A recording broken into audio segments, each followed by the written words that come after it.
নমস্কার, welcome back to tech speaker. আমি কৌশিক। তো আজ আমরা কথা বলবো রেডমি নোট 10 প্রোর ব্যাপারে। আবার তার কারণ হচ্ছে রেডমি নোট 10 প্রো যে ফোনটা আছে না, সেটা আস্তে আস্তে আস্তে আস্তে নতুন নতুন লিক্স দিচ্ছে। তো আজকে একদম কনফার্ম টিনা সার্টিফিকেশনের লিস্ট হয়ে গেছে এবং সেটা 5Gর সাথে লিস্ট হয়েছে। তো এটা কনফার্ম দেখা যাচ্ছে যে 5G প্রসেসর কিন্তু থাকবে, যেটা কিছুদিন আগে শোনা যাচ্ছিল যে এখানে 4G চিপসেট দেবে। তো 4G চিপসেট কিন্তু দিচ্ছে না। চায়নাতে 5Gর সাথে লঞ্চ হচ্ছে, মানে ইন্ডিয়া এবং বাংলাদেশে ওই ভেরিয়েন্টটাই তোমরা দেখতে পাবে 5Gর সাথে। তো একদম কমপ্লিট আজকে ফিচার্স দেবো, আরও নতুন অনেক কিছু আপডেট হয়েছে। তো একদম কমপ্লিট স্পেসিফিকেশন বলে দেবো, কবে লঞ্চ করছে, কত টাকা প্রাইসে লঞ্চ করছে ইন্ডিয়া বাংলাদেশে, সব কিছু এই ভিডিও দেখলে কিন্তু তোমরা জানতে পেরে যাবে। চলো দেরি না করে আজকের ভিডিও এখনই স্টার্ট করা যাক। তো প্রথমেই আমরা কথা বলবো যে এটা প্রসেসর কী হবে, যেটা আজকে টিনা সার্টিফিকেশনে লিস্ট হয়েছে। তো টিনা সার্টিফিকেশনের লিস্টিং অনুযায়ী এখানে 5G চিপসেট তো অবশ্যই থাকবে এবং এটাতে দেখা যাবে যে কোয়ালকম স্ন্যাপড্রাগনের 750 যেটা 5G চিপসেট সেটা কিন্তু দেখতে পাবে। যেটার যদি ডিটেলিংয়ের কথা বলো, যেটা আমি তোমাদেরকে স্ক্রিনে শেয়ার করছি, এটা ডিটেলিং তোমরা দেখতে পারো। এবং কম্প্যারিজনে যদি কথা বলি 732-র সাথে যেটা 4G চিপসেট, তো ওই রকমই পারফরমেন্স পাবে, আর একটু আপডেটেড পাবে। এবং হ্যাঁ, এর সাথে 5G কানেক্টিভিটিও কিন্তু তোমরা দেখতে পেয়ে যাবে, যেটা এগেইন খুব ভালো ব্যাপার।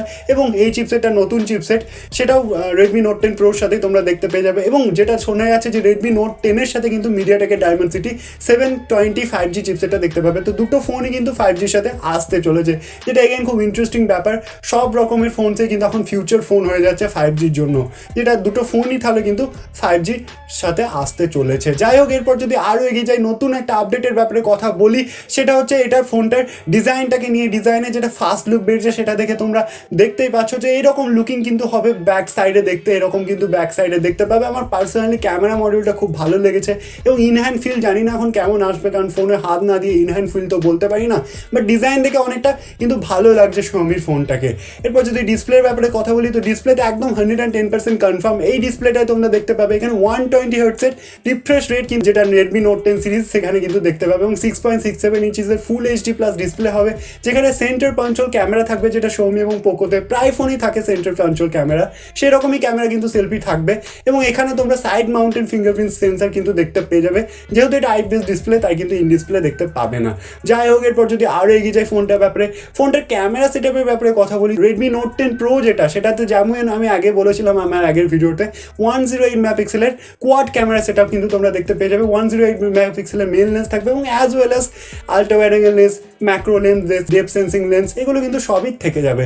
এরপর যদি সেলফি ক্যামেরার কথা বলি, তো 20 মেগাপিক্সেলের সেলফি ক্যামেরা দেখতে পাবে। এবং কথার প্রসঙ্গে বলে রাখি বন্ধুরা, যে রেডমি নোট 10 সিরিজের সাথে কিন্তু 64 মেগাপিক্সেলের কোয়াড ক্যামেরা সেটআপ কিন্তু তোমরা পাবে। তো যাই হোক, ফোনটার ব্যাপারে যদি আরও এগিয়ে যায়, পোর্টসের ব্যাপারে কথা বলি এবং অ্যান্ড্রয়েড ভার্সন এবং ইউআই এর ব্যাপারে কথা বলি, তো Android version out of the box Android 10 পাবে এবং এটা MIUI 12 এ রান করবে। তো MIUI 12 এ অ্যাডস অনেক কম দেখতে পাবে, আগের MIUI 10 এর সাথে যদি কম্প্যারিজন করো তার থেকে অনেক অ্যাড কিন্তু কম দেখতে পাবে। এটা কিন্তু অফিসিয়ালি ডিক্লাইন করেছে। যাই হোক, এরপর যদি পোর্টসের ব্যাপারে কথা বলি, 3.5mm headphone jack, type C port, air ব্লাস্টারের সাপোর্ট কিন্তু তোমরা দেখতে পেয়ে যাবে। রেডমির বেশিরভাগ ফোনে আয়ার ব্লাস্টারের সাপোর্ট থাকে, পোকোর ফোনেও থাকে। তো এগেন যেটা খুব ভালো ব্যাপার, আমার কিন্তু পার্সোনালি খুব ভালো লাগে এই ফিচার্সটাকে। লাস্টলি যদি আমরা চার্জার এবং ব্যাটারির ব্যাপারে কথা বলি, তো এখানে 4850 mAh এর ব্যাটারি দেখতে পাবে রেডমি নোট 10 প্রোতে এবং 33 ওয়াটের ফাস্ট চার্জার ইন দ্য বক্সের মধ্যে দেখতে পেয়ে যাবে with the type C port. Again এটাই হবে ফুল প্যাকেজ রেডমি নোট 10 প্রোর ব্যাপারে। এবার যদি লঞ্চ ডেট এবং প্রাইসিংয়ের ব্যাপারে কথা বলি, তো এটা দিওয়ালির কাছাকাছি লঞ্চ ডেট হওয়ার কথা ছিল ইন্ডিয়াতে, কিন্তু দিওয়ালি তো আর চলে এলো, দিওয়ালিতে লঞ্চ হবে না। তো আশা করা যাচ্ছে এটা নভেম্বর মাসে এন্ডে কিন্তু লঞ্চ হয়ে যাবে ইন্ডিয়াতে এবং অ্যাজ ওয়েল অ্যাজ তারপরে বাংলাদেশেও হয়ে যাবে। এবং যদি ইন্ডিয়ান প্রাইসিংয়ের কথা বলি, তো 6GB 64GB যেটা বেস ভেরিয়েন্ট আছে, সেটা কিন্তু তোমরা ওই 17,000 টাকার মধ্যেই দেখতে পেয়ে যাবে। এবং বাংলাদেশের প্রাইসিংয়ের কথা বলি, বেস ভেরিয়েন্ট একই ফোন কিন্তু তোমাদের পড়ে যাবে ওই 20 থেকে 22,000 টাকার মধ্যেই। তো বাস এটাই ছিল ফুল ডিটেল ফোনটার ব্যাপারে, যেটা সবার প্রথমে বাংলাতে তোমাদেরকে শেয়ার করলাম। বাংলাতে সবার প্রথমে টেক সম্বন্ধে এগিয়ে থাকতে গেলে টেক স্পিকারকে সাবস্ক্রাইব করা অনেক বেশি ইম্পর্টেন্ট, কারণ আমি ডেলি টেক সম্বন্ধে এরকমই ভিডিওস আপলোড করতেই থাকি। দেখা হচ্ছে এরকমই একটা ইন্টারেস্টিং টপিকের সাথে, ততক্ষণের জন্য